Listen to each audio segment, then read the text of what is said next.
Terima kasih sebelumnya. Ya. Saya menilai terkait Sumpah Pemuda ini merupakan refleksi 94 tahun Sumpah Pemuda. Ya. Pemuda merupakan generasi bangsa, the brain of the nation, pemikir, penggerak, eksekutor sekaligus dinamisator untuk kemana arah tujuan bangsa ini dibawa. Saya juga mengutip dari sastrawan terkemuka Indonesia Pramoedya Anantatur dalam bukunya Anak Semua Bangsa. Pemuda merupakan generasi bangsa. Jika hari ini angkatan muda mati rasa, matilah semua bangsa. Gitu kira-kira. Oke, dan jadi memang semangat pemuda itu harusnya memang tetap ada. Dan walaupun mungkin sudah 95 tahun gitu ya, dari tahun 1928 hingga sekarang, dan mudah-mudahan memang akan selalu ada nih percikan semangat-semangat dari pemuda untuk selalu membawa Indonesia. Apalagi kalau ngomongin soal Indonesia, tadi sempat disinggung soal dari awal Sumpah Pemuda hingga proklamasi ini membutuhkan waktu hingga 20 tahunan, dan semangatnya itu tetap sama. Nah, untuk sekarang ini sebenarnya kalau kita melihat situasi dari pemuda Indonesia sekarang ini seperti apa? Mungkin dari Kang Latif. Sebenarnya kalau kondisi pemuda hari ini sebenarnya tidak jauh beda dari masa-masa sebelumnya. Yeah. Walaupun memang kendaraan, alat yang dipakai atau yang digunakan berbeda-beda. Tapi tetap saya masih melihat bahwa ini tetap bertujuannya tetap satu gitu. Itu tentang kedaulatan politik, kedaulatan ekonomi, dan kepribadian dalam berbudaya Indonesia. Gitu. Oke, itu yang perlu diperjuangkan Ya. juga ya. Oke, kalau dari Kang Aldi seperti apa nih melihat sebenarnya kondisi pemuda Indonesia saat ini seperti apa? Ya, saya rasa dengan umur Indonesia dari proklamasi sampai sekarang 77 tahun itu bentuk daripada konsistensi anak-anak muda untuk menjaga Indonesia sampai ada sekarang ini. Seperti itu. Nah, ini yang perlu kita garis bawahi dan menjadi refleksi gitu ya. Bahwa memang instrumennya aja tuh yang berbeda. Kalau tadi Bung Latif bilang kendaraannya dan segala macam, memang betul. Jadi instrumennya aja yang berbeda. Untuk sense, kemudian giroh ataupun rasa mencintai Indonesianya itu masih sama saya rasa. Cuman bedanya karena dulu itu memperjuangkan kemerdekaan, sekarang tinggal merawat bagaimana kemerdekaan itu bisa lebih indah lagi seperti itu ya. Oke, kalau dari Kang Fatur seperti apa nih melihat kondisi pemuda sekarang gitu? Melihat kondisi pemuda sekarang dimulai dari 94 tahun yang dulu, 28 Oktober 1928 sampai 2002 sekarang, mungkin tadi sudah ditampilkan juga oleh kawan-kawan, memang betul pemuda hari ini kita tetap menjaga, merawat, mempersatukan tanah air satu, berbangsa satu dan berbahasa satu. Mungkin dalam hal gerakan, tujuan itu sama, tetap sama. Cuma latar belakang gerakannya cuma berbeda. Dulu kita lebih kepada memperjuangkan kemerdekaan Indonesia, kita tinggal sekarang ikhtiar untuk bagaimana bisa merawat dan mempersatukan bangsa Indonesia. Oke, dan sebenarnya agak menarik kalau kita melihat dahulu gitu ya, ketika Sumpah Pemuda itu para pemuda ini berikrar bersatu gitu ya untuk bangsa Indonesia. Tapi kalau kita melihat kondisinya saat ini justru harus kita akui banyak juga pemuda-pemuda yang terkesannya terpecah gitu karena berbeda golongan, berbeda kelompok, dan mungkin juga dengan tujuan dan juga visi misinya masing-masing gitu. Nah, ini menyikapi kesan terpecahnya mungkin tidak hanya pemuda gitu ya, tapi hampir dari yang mungkin muda sampai yang tua ini terkesan terpecah. Nah, ini menyikapinya seperti apa nih kalau dari Kang Latif melihatnya? Sebenarnya kalau saya melihatnya bukan terpecah, tapi ya inilah bagian dari berdinamika dalam bernegara gitu. Jadi tambah sebentar lagi kita masuk masa-masa politik. Itu yang harus coba dirawat. Kita harus mulai menjatuhkan visi kembali bagaimana tentang mempertahankan keutuhan NKRI gitu. Karena beberapa di pemilu-pemilu sebelumnya banyak pemuda juga tidak sedikit bahwa yang terlalu fanatik gitu. Ya, yang berlebihan seperti itu sebenarnya harus coba diturunin, jangan terlalu fanatik gitu sih. Jadi bagian dari dinamika bernegara aja. Sebenarnya ini biasa gitu ya. Nah, kalau Kang Aldi melihatnya seperti apa nih? Ini kan sebenarnya jadi kerawanan juga seandainya kalau tidak dijaga, ini justru tadinya hanya dinamika, justru bisa jadi perpecahan gitu, perang antar saudara mungkin gitu. Ini seperti apa? Ya, sebenarnya kita tidak kehabisan contoh ya dari sejarah masa lalu gitu.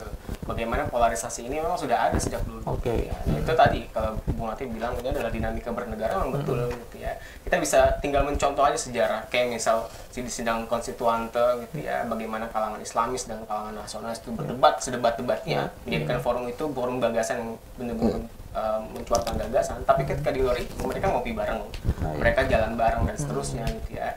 Tidak membawa perdebatan tersebut di luar sidang tersebut, di luar forum tersebut gitu ya. Nah, ini yang perlu kita refleksi di di hari ini gitu ya, bahkan mungkin sampai beberapa tahun ke depan gitu ya, bahwa polarisasi itu ataupun perpecahan itu cukup dalam forum-forum tertentu aja, dalam forum kehidupan bertetangga dan seterusnya, itu nggak perlu sampai dibawa-bawa ke situ. Tinggal bagaimana kita mengingatkan. Saya masih sepakat bahwa tulang punggung daripada kemajuan bangsa kita itu dimulai dari SDM-nya tuh.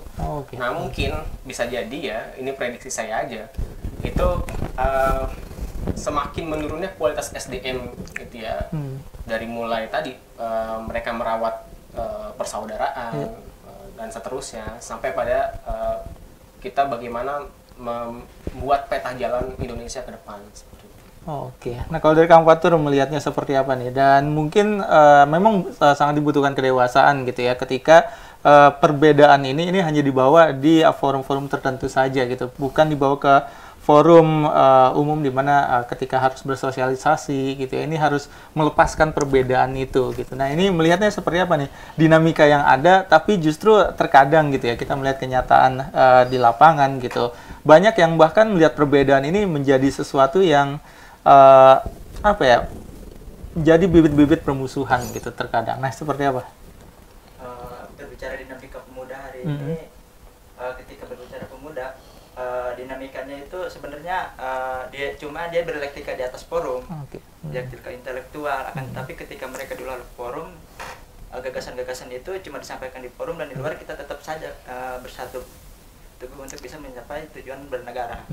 Nah, hari ini dulu juga 1928 itu mungkin gagasan-gagasan dari pemuda mulai dari berbagai ras, suku, budaya itu sudah mulai dibawa. Akan tetapi ketika mereka berbicara bangsa, ya mereka bisa mempersatukan bangsa Indonesia. Oke, jadi itu memang salah satu hal yang sebenarnya sangat dicari gitu ya, ketika visi misinya sebenarnya satu gitu, di mana membawa Indonesia saat itu mungkin kemerdekaan. Kalau sekarang mungkin ingin membawa Indonesia lebih maju lagi. Tapi kalau sekarang kan kesannya kayak ini visi misinya masih belum bisa disatukan karena mungkin egosentris masing-masing gitu ya. Nah, sebenarnya khususnya untuk pemuda sekarang gitu, supaya bisa melunturkan egosentris itu seperti apa sih yang harus dilakukan dari Kang Latif? Ya, sebenarnya untuk dilunturkan kalau bagi saya ya bukan berarti nggak bisa, cuman agak sulit. Kenapa? Karena kendaraan pun berbeda gitu tuh. Kendaraannya berbeda, instrumennya berbeda, sudah pasti visinya juga berbeda. Misinya tetap satu pasti. Misinya yang berbeda, jadi gitu.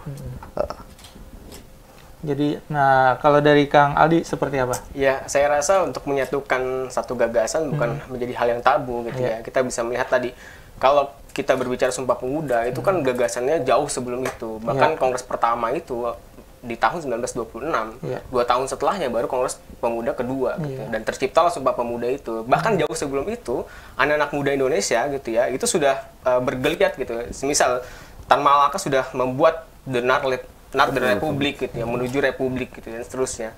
Dan kita bisa melihat juga reformasi begitu terjadi, itu juga tidak ujuk-ujuk sebulan 2 bulan mereka menyatukan gagasan konsolidasi, enggak, tapi bertahun-tahun gitu ya. Nah, saya rasa itu kita tinggal menunggu waktu aja untuk menyatukan itu. Tinggal bagaimana egoisme dari masing-masing kita itu ya dilenturkan seperti ya. Jadi kita semua bersatu untuk kepentingan bangsa dan negara kita. Oke. Nah, kalau dari Kang Fatur melihatnya gimana nih? Apakah benar-benar ego masing-masing ini sebenarnya bisa dilunturkan dulu gitu ya, untuk bisa menyatukan visi misi untuk Indonesia yang lebih maju? Bicara egosentris dan untuk visi misi Indonesia maju itu sebenarnya dari dulu juga pemuda itu mempunyai egosentris dan punya kendaraan masing-masing. Tetapi dalam momentum untuk bagaimana memajukan Indonesia dari mulai 45, 66, 98 sampai reformasi sekarang itu, saya kira pemuda juga bersatu untuk bagaimana bisa memajukan bangsa Indonesia. Saya kira itu forum-forum yang bisa diselesaikan. Kalau misalkan itu tujuannya bangsa dan negara, saya kira pemuda juga mempunyai bersatu dalam hal tersebut. Oke, jadi memang perlu ada forum gitu ya, di mana para pemuda ini yang tadinya mungkin terkotak-kotak dengan kelompoknya masing-masing ini bisa benar-benar menyatukan visi misinya gitu ya. Jadi walaupun dengan kendaraan yang berbeda-beda gitu ya, tapi setidaknya punya tujuan yang sama gitu ya. Jadi memang forum itu harus ada gitu ya. Dan sebenarnya forum itu tercipta ketika kita menyadari bahwa kita merupakan sebuah bangsa yang sama nasibnya gitu. Benar. Layaknya Sumpah Pemuda itu kan sama. Benar. Nasib apa? Bagaimana kita memandang kesamaan nasib sebagai bangsa yang terjajah. Gitu. Oke, jadi memang harus bisa menyatukan itu dulu gitu ya.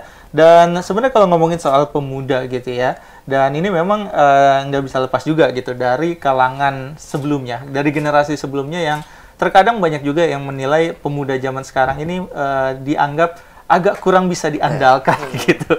Nah, menyikapinya seperti apa nih? Dari Kang Latif coba. Sebenarnya ya kita tahu bahwa setiap masa ada orangnya, setiap orang ada masanya. Masa berkembang ya tidak elok lah bagi saya membanding-bandingkan, sebenarnya tidak elok gitu.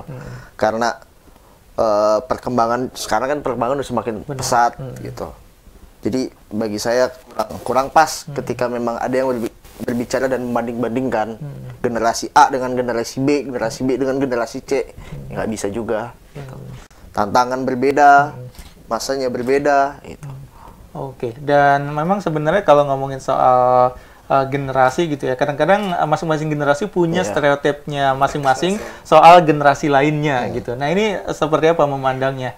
Di mana banyak generasi-generasi, mungkin generasi sebelum kita gitu ya, memandang generasi kita dianggap seperti kurang bisa diandalkan, dan kadang-kadang juga kita melihat generasi selanjutnya ini seperti apa ya, lebih kurang bisa diandalkan lagi kadang-kadang. Nah, ini seperti apa? Ya, jadi memang membaca sejarah untuk bagaimana kita tahu bagaimana hari ini terbentuk itu penting. Tapi untuk meromantisasi kita kembali pada era terdahulu, itu saya rasa tidak perlu. Gitu ya. Walaupun beberapa mungkin bisa kita adopsi, tapi untuk kita adopsi secara full itu tidak perlu. Karena tadi setiap zaman itu kan beda-beda tantangannya gitu ya. Sekarang mungkin tantangannya adalah bagaimana kita menang di udara atau di digitalisasi seperti ya. Tinggal bagaimana SDM itu dibentuk untuk menang terhadap itu seperti ya. Nah, ini kan yang saya rasa masih kurang perhatiannya lah gitu ya, dibanding dengan hal-hal yang lainnya seperti itu ya. Saya rasa itu penting. Kemudian ya saya juga merasakan, tapi alhamdulillah saya sudah berdamai. Saya merasakan kayak generasi setelah saya ini kayak generasi pesimis seperti itu kan ya, ada kutip generasi pesimis lah kita bilang gitu ya. Tapi sebenarnya enggak, mereka itu punya porsinya masing-masing, mereka punya termnya masing-masing gitu ya. Tinggal bagaimana kita ajak mereka berdialog, ajak mereka berkomunikasi. Dulu saya kayak gini, kamu jangan ulangi lagi kayak gini, kayak gitu ya. Dulu saya kayak gini, bisa diambil atau bisa enggak seperti itu ya. Kan tinggal komunikasi aja, mana yang baik kita kasih, mana yang enggak ya jangan dilakuin seperti itu. Benar.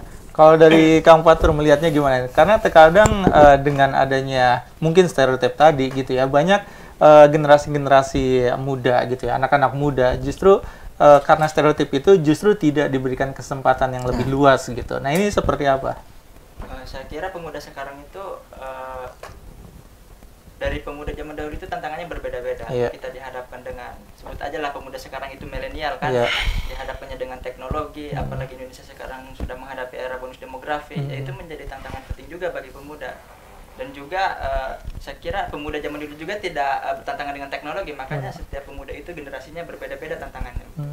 Oke, jadi karena memang tantangannya berbeda-beda, sebenarnya nggak baik juga gitu kita membanding-bandingkan apa yang kita alami, kita lalui dengan generasi-generasi mungkin sebelum kita dan juga setelah kita juga gitu ya.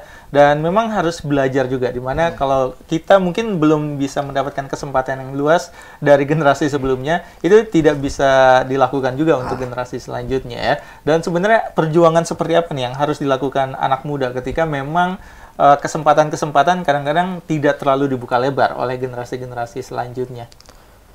Kalau terkait kesempatan ya, ketika memang tidak bisa dibuka, ya kita menciptakan kesempatan. Kenapa?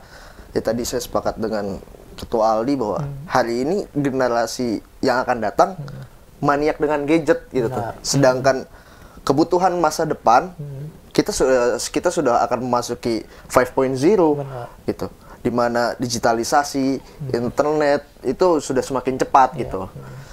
Kita harus dipaksa untuk berlari untuk mengejar sebuah kebutuhan gitu.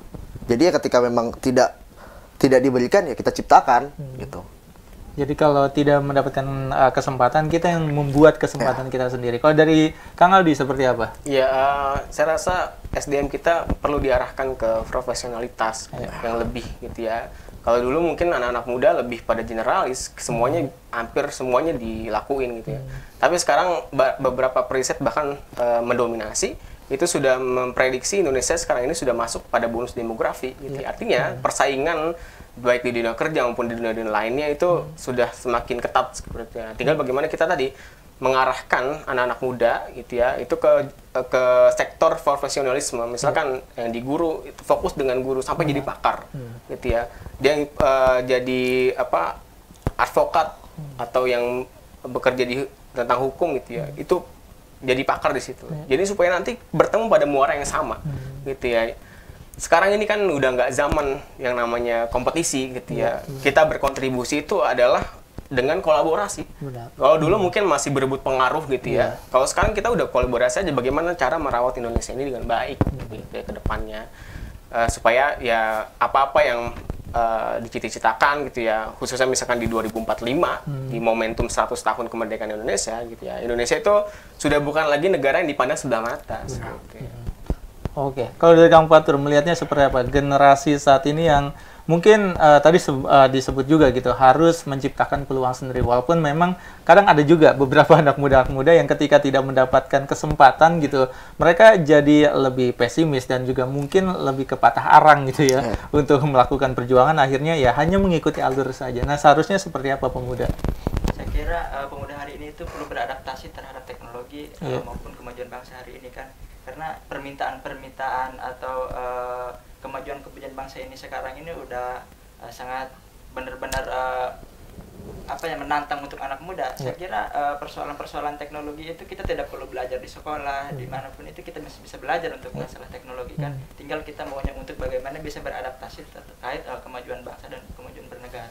Oke, dan memang ketika kita harus belajar gitu ya, dan ini juga tujuannya memang untuk masa depan gitu. Ketika mungkin posisi kita ini belum bisa mencapai posisi-posisi yang menjadi penentu kebijakan gitu ya, tapi kelak anak muda zaman sekarang ini nantinya akan menjadi orang-orang yang menjadi penentu kebijakan. Nah, sebenarnya anak muda harus apa untuk menyiapkan diri mereka, khususnya supaya bisa menjadi orang yang mungkin siap ketika harus ditunjuk menjadi pemimpin gitu?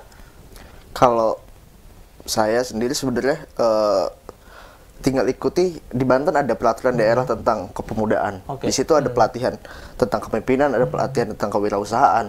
Itu aja dijalanin. Niscaya saya berkeyakinan bahwa Banten lah, khususnya Banten, SDM-nya akan meningkat gitu. Walaupun target RPJMD yang sudah dibangun kepemimpinan sebelumnya tidak sesuai target. Tapi ketika Perda itu dijalankan dengan sebaik-baiknya, saya yakin bahwa SDM kita akan unggul.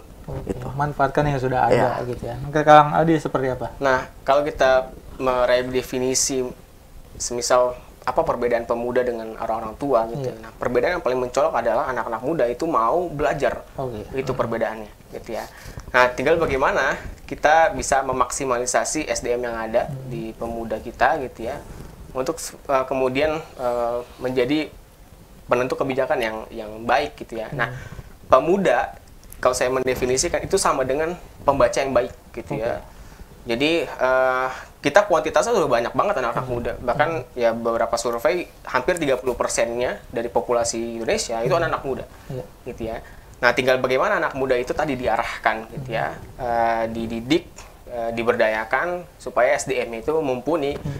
Ya kita memang nggak muluk-muluk hari ini atau tahun ini Indonesia bisa maju. Mungkin itu butuh waktu.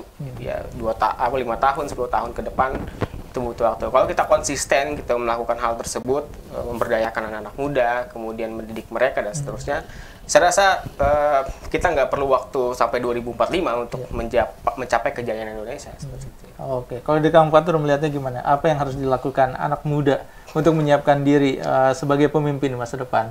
Untuk menyiapkan diri sih sebenarnya dalam internal pemuda sendiri kita harus benar-benar siap.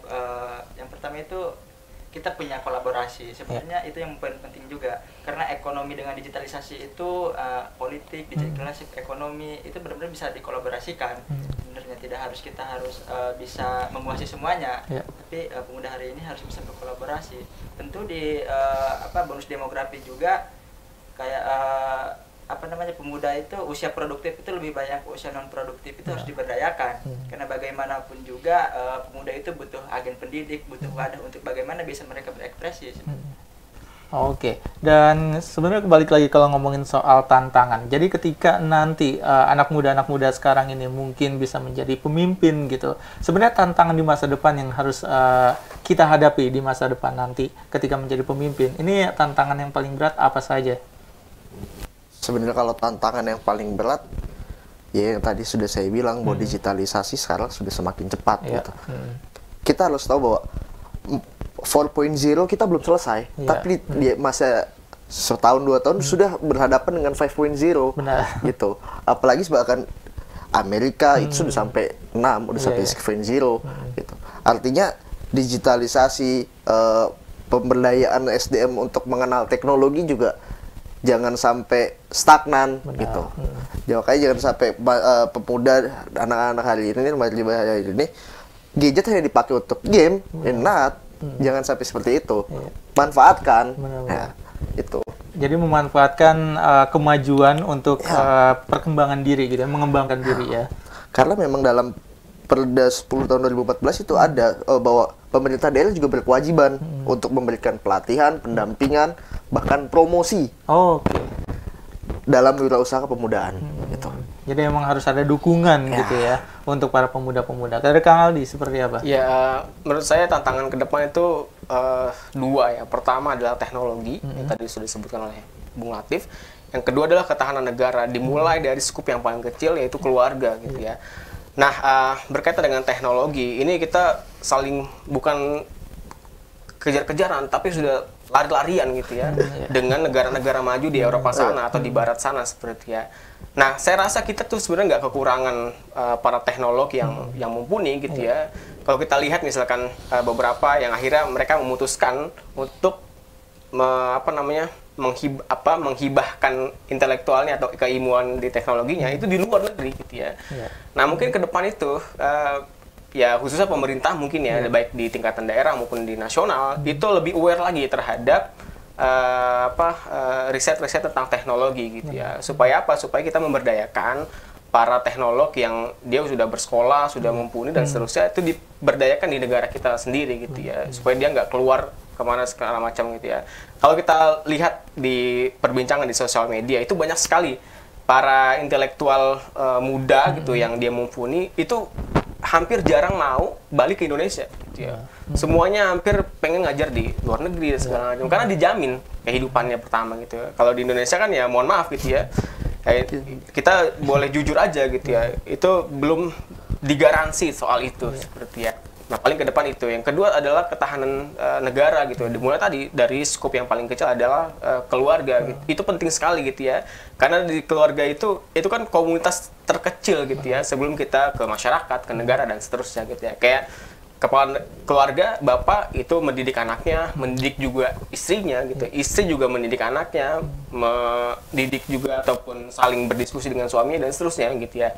Nah, itu yang penting. Kalau sekarang ini lagi zaman-zamannya begal atau gangster-gangster itu tersebut gitu ya. Itu kan bentuk kegagalan kita memposisikan ketahanan negara kita dimulai dari skup yang paling kecil tadi, keluarga itu gitu ya. Artinya tidak ada mungkin bentuk pendidikan di dalam keluarga tersebut atau mungkin abai dan seterusnya gitu ya. Bahkan ya data mencatat tuh di pandemi kemarin 2020-2021 itu tingkat perceraian itu tinggi seperti itu kan. Nah, ini kan ya perlu menjadi perhatian lah, perhatian khusus ya terutama untuk pemerintah dan mungkin juga untuk kita orang ini yang berhimpun dalam organisasi seperti ya. Nah itu mungkin dua itu, teknologi dan ketahanan negara. Oke, nah kalau dari Kang Fatur melihatnya seperti apa? Karena tadi juga sempat disinggung sebenarnya tantangannya juga sebenarnya tidak jauh soal teknologi, di mana memang sebisa mungkin Indonesia ini tidak tertinggal, padahal punya sumber daya manusia yang sangat mumpuni. Nah sebenarnya seperti apa tantangannya? Tantangannya mungkin karena usia produktif lebih banyak daripada usia non produktif, ya kita harus benar-benar berlomba-lomba dalam menciptakan sesuatu. Iya. Dalam artian ini pemerintah juga harus bisa menyiapkan dan memfasilitasi tentang bagaimana kebutuhan pemuda hari ini yang mungkin sangat lebih kepada cenderung teknologi. Yeah. Saya kira perlu bimbingan, dan keluarga juga sebagai pendidik pertama daripada anak itu memberikan edukasi yang terbaik untuk anaknya.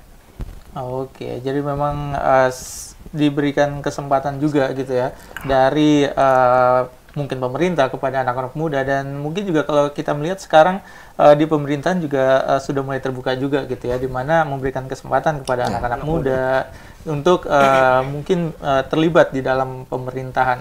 Kalau sejauh ini, apakah sudah cukup yang sudah ada, atau sebenarnya harus bisa didorong lebih lagi nih keterlibatan anak muda, khususnya mungkin di pemerintahan untuk bisa menyiapkan generasi muda dalam memimpin Indonesia?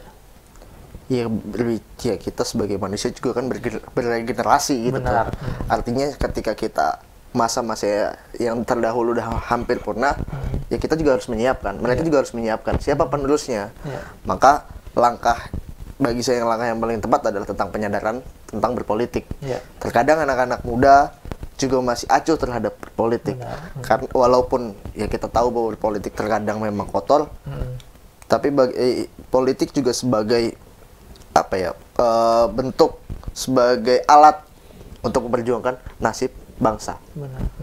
Jadi memang tidak boleh skeptis terhadap politik, karena bagaimanapun juga politik dengan masa depan ini sangat berkaitan gitu ya. Karena kalau kita tidak berjuang di politik, mungkin masa depan kita jadi semakin tidak terjamin gitu ya. Kalau dari Kang Aldi seperti apa? Ya, saya rasa kita masih bisa untuk memaksimalkan peran-peran anak muda gitu ya di berbagai sektor, tidak hanya di pemerintahan gitu ya. Karena kita juga tidak punya waktu yang pasti sampai kapan anak muda ini berhenti untuk mengembangkan inovasinya dan seterusnya gitu ya. Nah, tinggal bagaimana anak-anak muda ini diberikan ruang yang lebih lagi gitu ya, baik di pemerintahan, di sektor-sektor privat dan seterusnya gitu ya. Supaya apa? Supaya mereka juga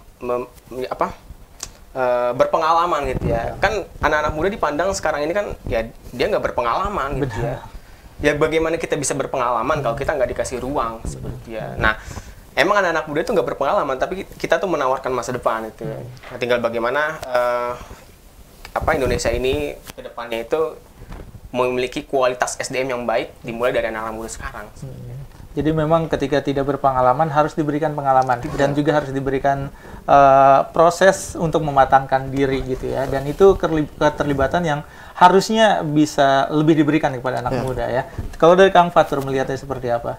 Terkait pemimpinnya hari ini pemuda, terkait memasuki dunia pemerintahan, sebenarnya pemuda hari ini layak untuk diberikan ruang-ruang agar bagaimana pemuda ini bisa berinteraksi dan bisa berproses. Ya mungkin memang beberapa juga pemuda yang sudah mungkin tadi berbicara pengalaman, berbicara ini pemuda hari ini itu sebenarnya ditanyanya pengalaman lu apa sih? Yang kayak gitu kan.